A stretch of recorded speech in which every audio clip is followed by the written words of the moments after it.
Hello mga kahabi. Sa ngayon, ang gagawin ko dito ay magtitrim muna. Kung naalala nyo, ito yung Chinese pepper na nai-workshop ko nung nakaraan. Alam nyo kung bakit siya malakas?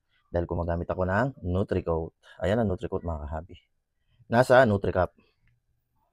Ayan. Isa siyang isosan Chinese pepper. Tatanggalin ko yung mga sanga na sumobra na para bumalik yung style niya at itsura niya. At pag nagtitrim ako mga kahabi, nag-umpisa ako sa baba, packet sa taas.